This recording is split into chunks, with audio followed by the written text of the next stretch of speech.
Todo mundo conhece o Real Income por ele pagar dividendos crescentes há mais de 50 anos, tornando ele um dos Dividend Kings, né, os reis dos dividendos lá dos Estados Unidos, que são as empresas que pagam esses dividendos crescentes aí por mais de 50 anos. Mas será que isso torna o Real Income um bom investimento para sua carteira de investimento? E por que eu pergunto isso? Porque se a gente pegar aqui o dado da performance desse REIT nos últimos 6 anos, desde o começo de 2019, né, 6 anos e meio aproximadamente, a gente vai ver que o CPI americano, que é a inflação americana, ela foi de 28,39%, enquanto a performance desse REIT com os dividendos já somados dá 27,9%. Ou seja, nos últimos 6 anos, quem investiu nesse REIT não conseguiu nem ter a sua valorização acima da inflação americana. Então, se a gente está perdendo dinheiro em relação à inflação, a gente está perdendo dinheiro e torna esse REIT um péssimo REIT para você investir. É isso que a gente quer analisar no vídeo de hoje. Será que faz sentido ou não faz sentido? Vamos lá, vamos analisar no nosso análise de REITs de hoje o Real Income para entender mais a fundo o que esse REIT faz e se ele vale a pena para sua carteira de investimento. Vamos começar aqui pelo modelo de negócios. Como sempre, a gente vai ver a história, a estratégia, a diversificação, a parte de riscos e aí depois a gente passa para a parte do modelo de análise fundamentalista para entender mais sobre os números, para ver se está barato e se está caro. Então vamos lá, vamos ver como é que tudo começou, né? Ele foi fundado em 1969 e se tornou um ícone entre os investidores de REITs, especialmente focado naquela pessoa que gosta de renda passiva, né? Que gosta de receber os dividendos, porque eles pagam mensalmente. A empresa abriu seu capital na Bolsa de Nova York em 94 e desde então acumulou um histórico invejável. Mais de 640 pagamentos mensais de dividendos consecutivos e mais de 100 aumentos de dividendos ao longo desse tempo, né? Então são praticamente o quê? 54 anos aqui, 53 para 54 anos, pagando esses dividendos aí mensalmente.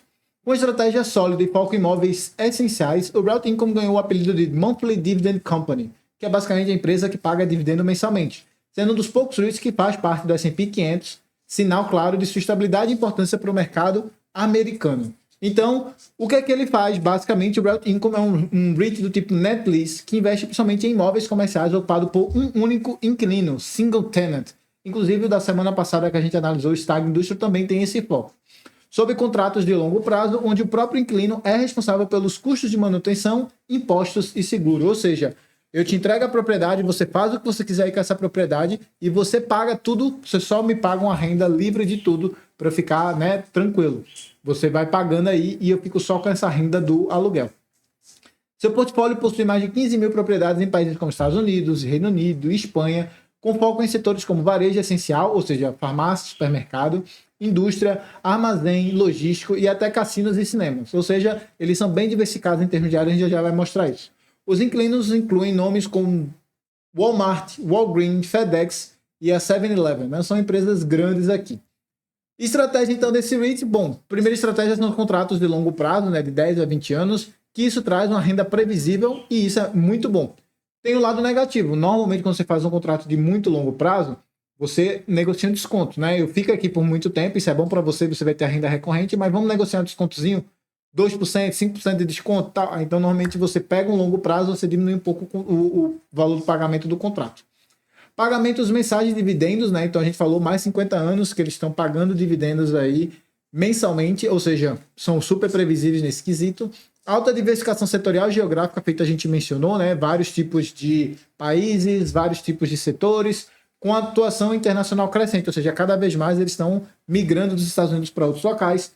Aquisição contínua de imóveis de qualidade com foco em estabilidade e crescimento de fluxo de caixa, ou seja, aumento aí da sua construção no seu portfólio total para ter cada vez mais imóveis de qualidade e tendo, inclusive, mais diversificação setorial e diversificação geográfica. Vamos falar agora um pouco sobre a questão da diversificação. Eu falei para vocês que eles têm vários tipos de loja, né? E a gente pode ver aqui, ó, desde dezembro de 20 até dezembro de 24, eles trazem lá no seu relatório anual. Esse aqui é o que saiu em março de 2025.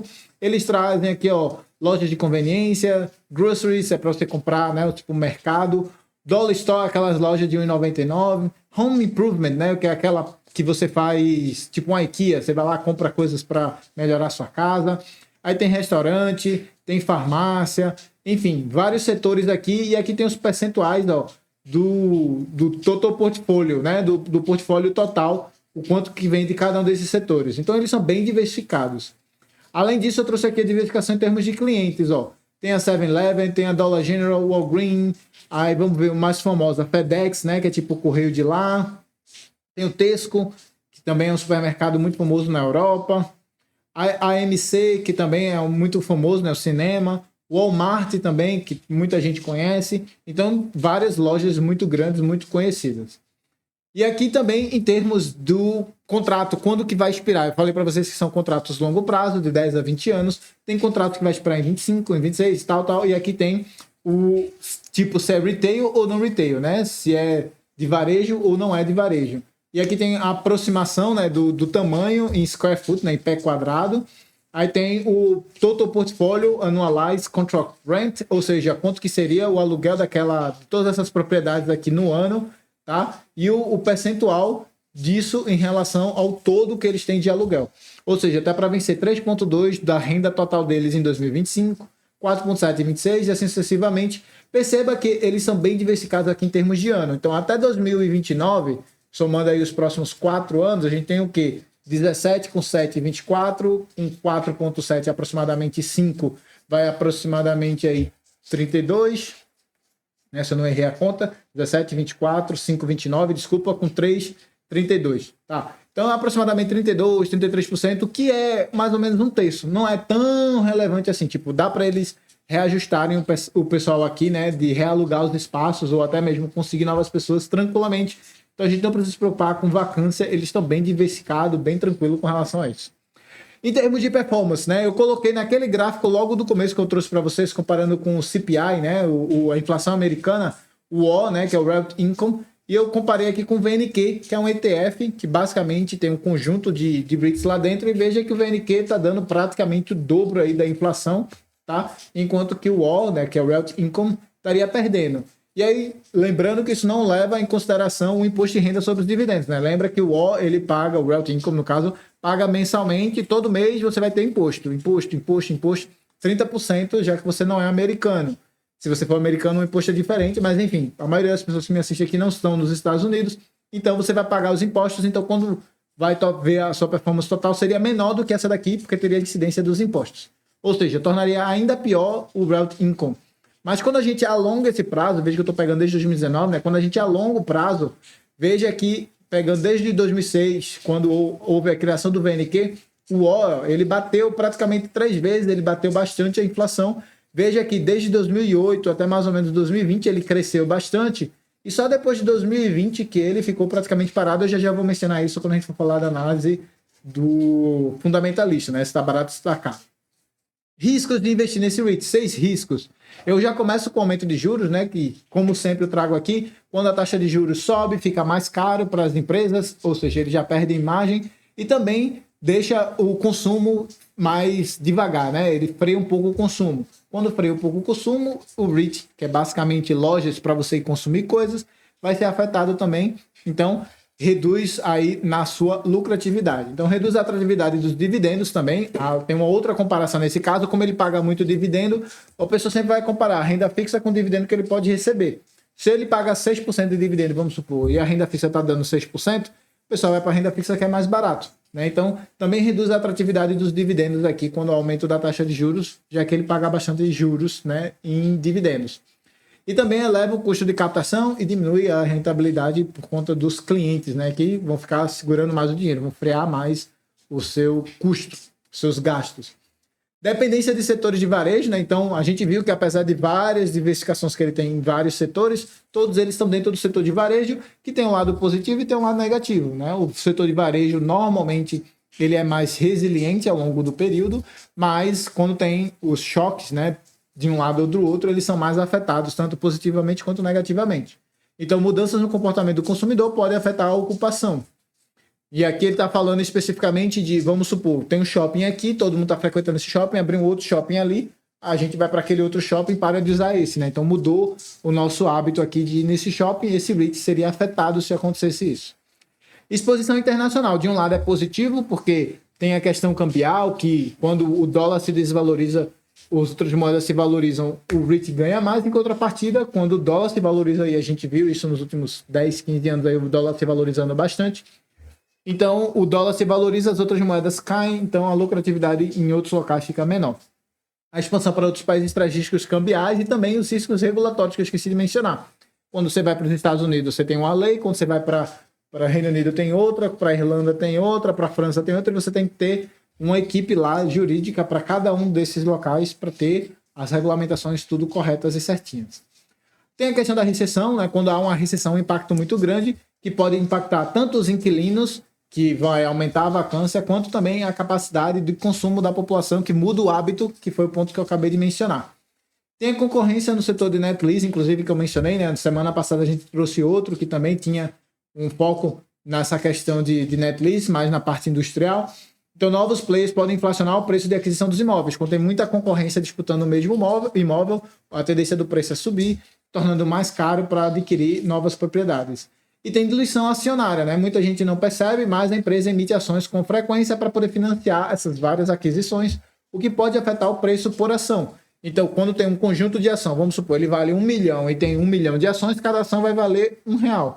Quando a gente aumenta essas ações para 10 milhões, aí deixa de ser R$1, passa a ser 10 centavos, entendeu? Diminui o preço da ação baseado na quantidade de ações que tem disponíveis, que tem no total, desculpa, para ser negociada. Então, quando há um aumento acionário, quando há um aumento da quantidade de ações, o preço tende a cair. E isso, obviamente, afeta negativamente aí você, especialmente se você não tiver entrado junto para manter, né, a sua concentração acionária ao longo desse período. Seguindo aqui adiante, vamos falar aqui algumas informações adicionais. A gente tem aqui as taxas de juros, tanto fixa quanto variável. Tá? E vocês podem ver a taxa de juros média, 3,88 na fixa, 4,33 na média, tá? Então, na variável, no caso. E aí, veja que os valores subiram. A média antes era em torno de 2,5%, 3%, agora já está na casa de 3,88%. E a tendência é continuar subindo porque a taxa de juros está subindo, né? Então, eles têm muita dívida, eles precisam refinanciar essa dívida. Quando eles vão refinanciar essa dívida, eles precisam pegar dinheiro. E esse dinheiro vai vir uma taxa de juros mais alta que acaba impactando mais aí no REIT, na lucratividade do REIT. E aí veja que vai ser um valor alto a ser pago até 2029. Será que eles vão ter dinheiro suficiente para pagar tudo isso? Provavelmente não, vão ter que emitir novas dívidas, né? Aqui, ó, a gente também tem o refinanciamento sendo o custo muito mais caro, que eu estava mencionando agora, ó. Veja que o yields até o final, né? Eles pegaram, por exemplo, aqui de 24 a 29. Há um valor aqui de 450 milhões. E aqui está dizendo, ó, a taxa de juros efetiva vai ser em torno de 5%. Aqui 5,3%, aqui 5,5%, aqui 5,2%, aqui 5,6%. Então veja que a taxa de juros está maior, o que vai puxar aquela média para cima, né? Então o refinanciamento está ficando mais caro para a empresa. E aí veja aqui também que eu trouxe para vocês, eu quero que vocês foquem nesses que estão com retângulo em preto. O interest, que é o pagamento de taxa de juros, ó, de 23 para 24, subiu aproximadamente aqui, ó, 286 milhões. O que significa dizer aí em torno de uns 30%, 40% do valor de 23. Só com o aumento da taxa de juros, né? Aumentou a taxa de juros, aumenta o pagamento, aumentou o pagamento, o lucro é menor. E aí aqui embaixo a gente tem a taxa administrativa. Outra coisa que eu quero chamar a atenção, a taxa administrativa caiu de 3,8 para 3,6. Então, parte disso aqui a gente acaba não sentindo tanto, porque desses aumentos aqui a gente houve uma leve compensação na taxa administrativa. Mas veja que está pagando muito mais caro aqui pela própria dívida e a tendência é continuar subindo aí mais um pouco até a dívida se estabilizar e começar a cair, a taxa de juros começar a cair, né? Aí teve um aumento de quase 50% o valor pago das dívidas e deve continuar crescente. Aqui eu quero que vocês chamem a atenção para essa parte aqui de baixo que está, né? Com o retângulo preto novamente. Aqui tem o Average Outstanding Balances, né? Então, o quanto que eles ainda têm para pagar, tá? Eles tinham para pagar 20 bi, agora tá 25 bi. Então, é coisa pra caramba que eles têm para pagar. E a taxa de juros média, né? 4,07 e 3,83. Então, veja que está subindo. Então, um impacto de um aumento marginal da taxa de juros que deve subir ainda mais. A taxa de juros de 23 média era 3,83, subiu para 4,07. Isso dá 0,24, né? O 24 basis point, pontos básicos, que a gente fala no mercado financeiro, que representou esse aumento aqui, ó, de 290 milhões aproximadamente.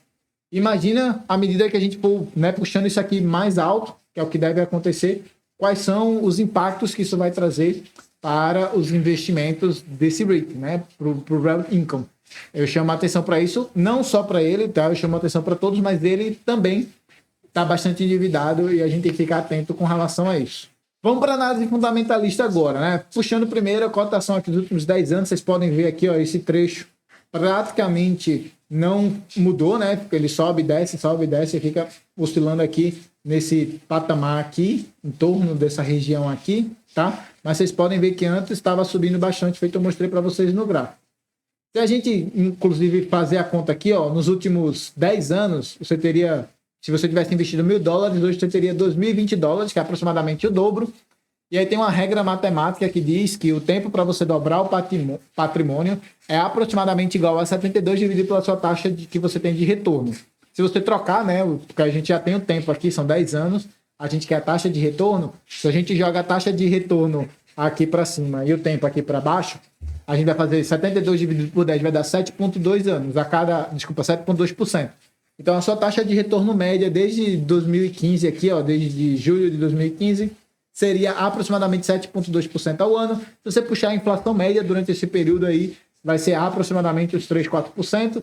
Então, você deve ter ficado com alguma coisa em torno de, tá, próximo de uns 4% aí de retorno por ano, acima da inflação, tá? Então, é um retorno relativamente baixo, não é um retorno tão alto assim, pelo menos não nos últimos 10 anos.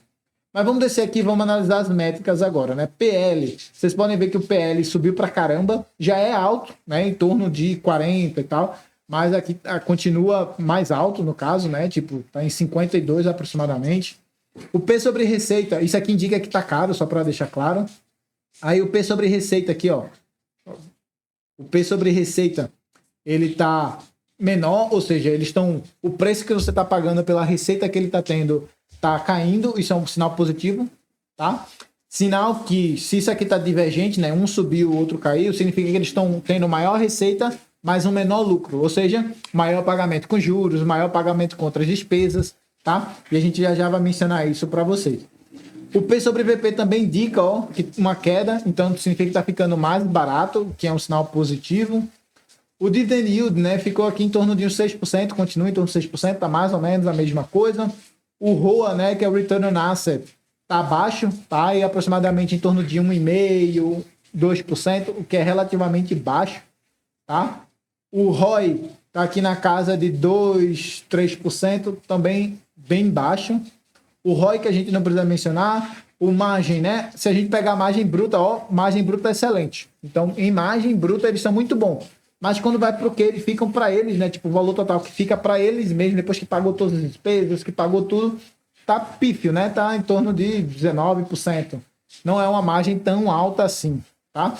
Quando a gente pega aqui o valor por ação, um valor bom, tá? Tá crescente, muito bom, muito positivo. O lucro por ação tá caindo, tá? Então, apesar do valor tá subindo, o lucro que você tá tendo tá caindo. Se você for fazer a fórmula de Benjamin Graham, vai dar mais ou menos a mesma coisa, eu acredito aqui, tá? Fiz a conta aqui de cabeça, esse vezes esse, vai dar mais ou menos a mesma coisa. Descendo aqui para a parte de receitas e lucros, perceba que a receita ela vem crescendo, ó, e de mais ou menos 20 para cá, cresceu bastante, a taxa de juros ficou muito baixa, provavelmente eles se endividaram bastante para comprar novas propriedades e conseguiram crescer muito, mas o lucro líquido não cresceu, não acompanhou tanto assim, ó. Ficou bem mais tímido, inclusive aqui, ó, não teve esse aumento, principalmente porque eles tiveram que pagar por uma taxa de juros maior, uma dívida maior, acabou impactando bastante aqui. Na cotação, ó, perceba que a cotação aqui, ela acompanha bem próximo o que acontece com o lucro, tá vendo? E aqui teve uma grande queda do lucro, mas a cotação até caiu, mas não caiu tanto assim, mas já voltou aparentemente tudo certo aqui. Se a gente descer mais um pouco aqui abaixo, a gente pode chegar aqui nessa tabela, a gente pode ver aqui, ó, que os seus ativos totais saíram de 18 para casa de 68, tá? Um aumento aí de 50 bi em 18 dá aproximadamente 2,5 vezes, tá? Então eles aumentaram aqui 2,5 vezes. Enquanto que os seus passivos saíram de 8,75 para 29 bi, né? Um aumento de 21 bilhões. Então, enquanto o seu patrimônio cresceu aproximadamente 50, o seu passivo cresceu aproximadamente 21, de certa forma, foi positivo. O patrimônio líquido saiu de 9,7 para 39, o que é positivo, tá? Uma coisa muito boa. Vamos analisar agora lá no Simple Wall Street. Se você não conhece essa plataforma, a plataforma que eu gosto de utilizar bastante aqui, que você pode ter uma conta, inclusive, gratuita, tem um link aqui embaixo, você só precisa fazer a conta por lá. Você pode analisar até 5 empresas sem nenhum tipo de pagamento, tá? Completamente gratuita. Inclusive, eu estou usando a gratuita aqui, ó, o Upgrade. É a gratuita. Eles avaliam tudo para você da empresa, se você quiser, seja essa ou qualquer outra empresa. 5 empresas por mês você pode fazer de graça. Claro, você pode assinar também se quiser, mas você pode fazer de graça, tá? A única coisa é que são as informações tudo em inglês, você tem que saber ler inglês. Mas aí você pode usar o ChatGPT para te ajudar qualquer coisa. Vamos lá começar aqui, pontos que eles chamam a atenção positivos. Ó, primeiro, está negociando barato. A gente acha que tem que subir aqui em torno de 47%. O lucro está projetado para crescer em 13% por ano.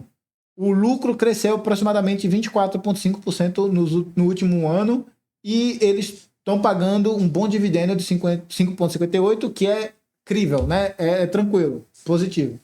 Agora, do lado negativo, o pagamento da taxa de juros não está muito bem coberto pelo seu lucro e eles tiveram vendas aí de vários itens que impactaram seus resultados financeiros.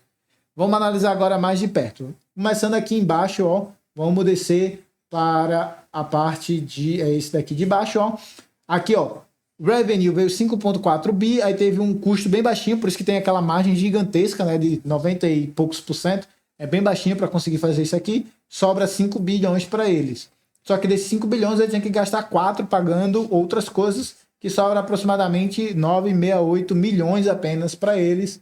Então, dos 5,4 eles só ficam com aproximadamente 1, que é em torno ali dos 19%, que é o lucro líquido que a gente acabou de mencionar. Aqui, ó, perceba que a gente tem o Debt to Equity Ratio baixo, tá? Apesar de estarem bastante endividados, não tanto quanto outros REITs que a gente já analisou aqui, em torno de 70% é relativamente baixo, tá bom? Vamos descer aqui o valor justo, ó. O valor justo que eles dizem, que eles acreditam, baseado nas projeções, são 19 analistas que fizeram a projeção, a média deles é 107,89. Agora está 57,90. Se a gente fizer a conta, ó, 107,9, errei, 107,9 menos 57,9 dá 50. Se a gente dividir por 57, que é o valor agora, 57,9, e multiplicar por 100, essa vai ser a nossa projeção. Em tese, os analistas acreditam que vai subir 86,35% nos próximos um ano, tá? É a estimativa dos 19 analistas, estimativa média desses 19 analistas aqui, tá certo? Vamos descer, vamos aqui embaixo, aqui tem um comparador, o Real Income, em termos de price to earnings, ó. Então, price to earning do Real Income é o maior dentro dessa comparação que eles trazem aqui. Em contrapartida, também é o que tem maior crescimento aqui de lucro, né? 13,9, a projeção no caso, né? 13,09, o Agrita 12,4, o Regency 8,28, Kinko 2,93 e o Simon Property Group 4,33. Então, em tese, meio que está em linha, né? O maior, o mais caro em termos de preço sobre lucro, está aqui alinhado com o quanto de crescimento que eles conseguem ter da sua lucratividade. Então, um ponto positivo, né? Não diz muita coisa para a gente nessa comparação. Vamos descer aqui, que tem mais informações aqui embaixo relevantes. Eu quero trazer a parte passada, né? No caso aqui é o futuro, depois a gente vê o passado. O que é que os analistas estão esperando para o futuro? Ó, o crescimento da lucratividade deles no próximo ano é de 13%, a estimativa que eles acreditam aqui. 9,1% da indústria e 14,9% do mercado em geral. Agora, do revenue, o crescimento da empresa 0,8%, a indústria 2,8% e o do mercado 9%. Yuri, por que tanta diferença entre o que se projeta do annual revenue, ou seja, da receita anual, para o crescimento do lucro? Provavelmente é porque eles não vão ter, não vai entrar mais dinheiro, muito mais dinheiro para afetar a receita. É a própria receita que eles já recebem que tende a diminuir o custo e vai sobrar mais de lucro, é o que está dizendo aqui basicamente. E isso quer dizer o quê? Isso quer dizer que eles vão ficar melhores em termos de eficiência, ou que eles vão pagar menos taxa de juros na média e tal. É isso que estão projetando aqui esses analistas, tá? O custo vai reduzir dentro da empresa de alguma forma, a gente não sabe qual, o porquê, é a estimativa dessa galera aqui.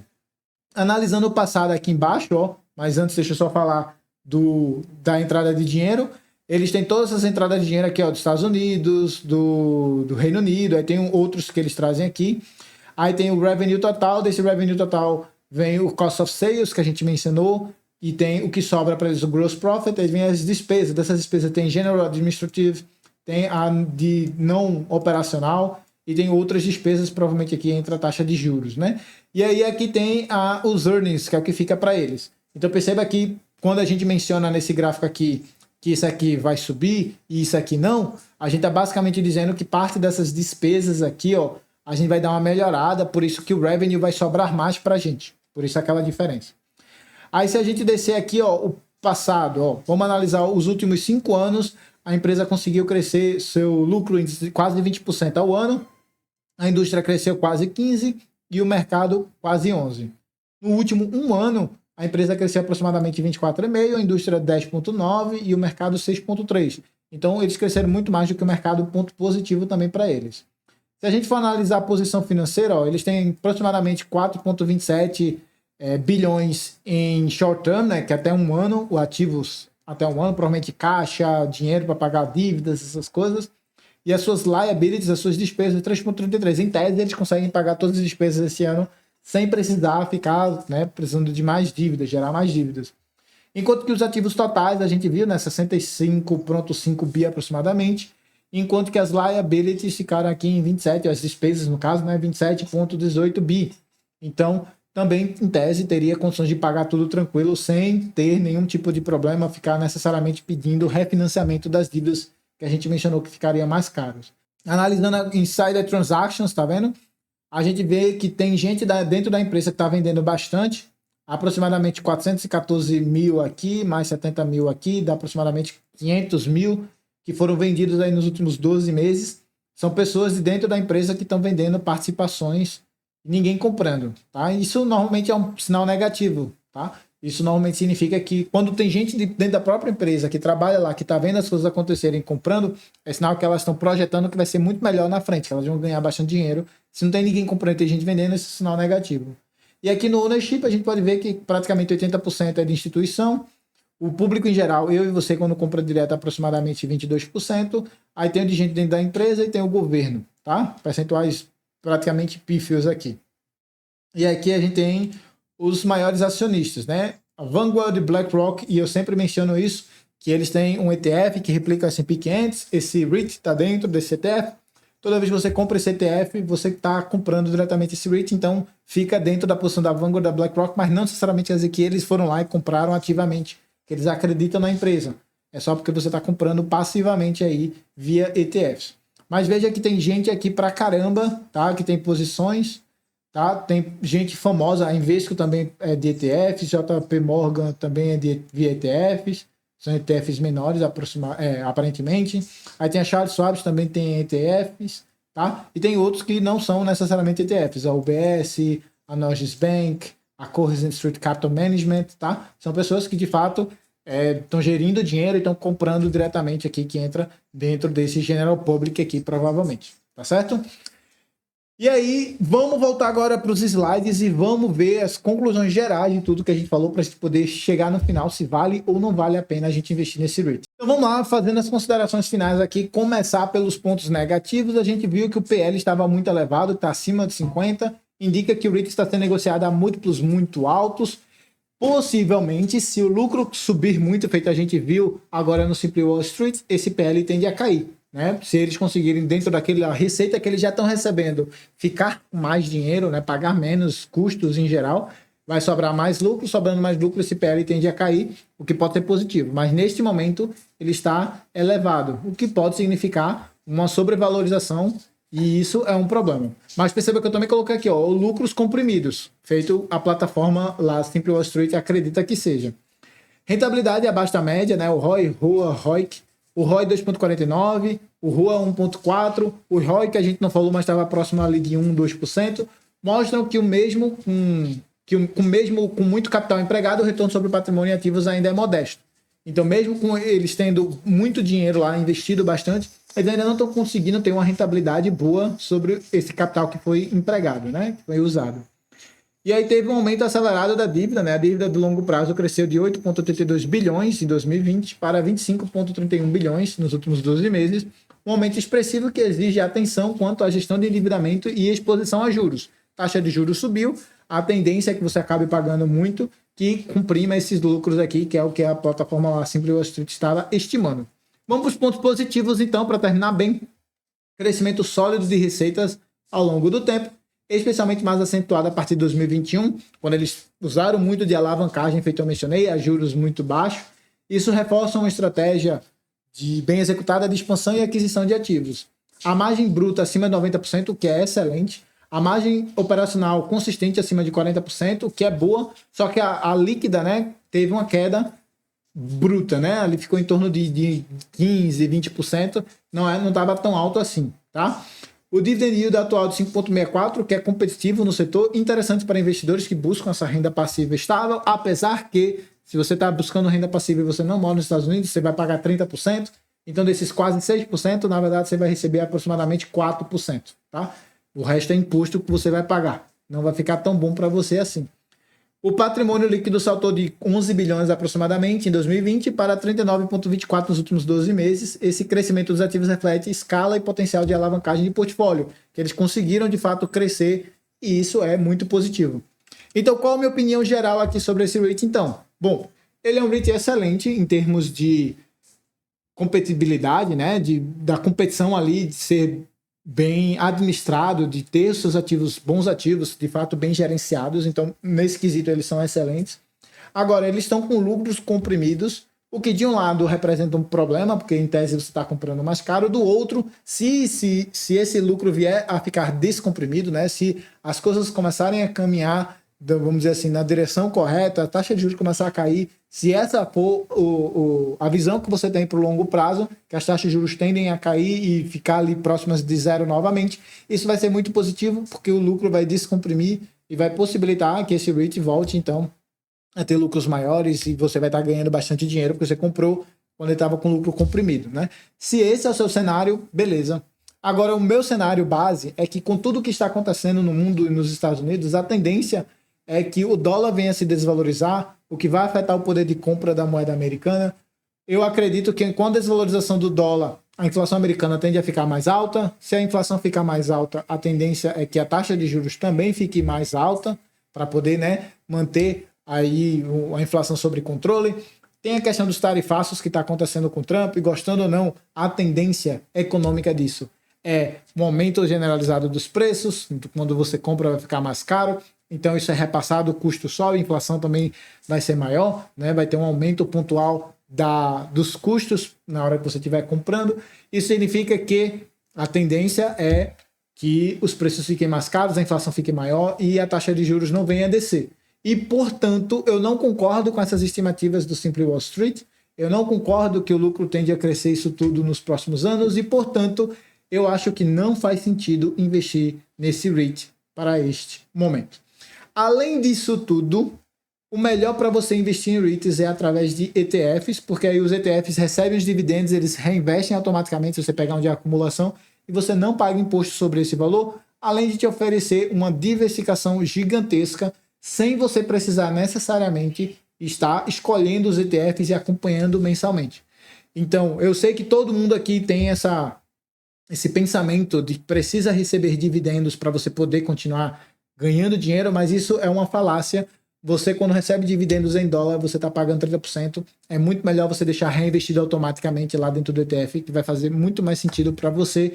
E essa é a minha expectativa, pelo menos nos próximos 5, 6 anos. Eu não acho que essa taxa de juros tende a cair muito lá nos Estados Unidos. Claro que eu não sei do futuro e sua opinião pode divergir da minha. É por isso que eu peço para você deixar aqui embaixo nos comentários se você já investe nesse REIT e qual é a sua expectativa para o futuro. Você acha que é uma boa comprar neste momento? Se está comprando nesse momento, deixa aqui embaixo. No mais, lembrar você de deixar o seu like, se inscrever no canal, né? Muitos de vocês ainda não estão inscritos no canal. Lembra de se inscrever aqui embaixo, verifica se já está inscrito para acompanhar. Toda semana a gente traz vídeos como esse para você.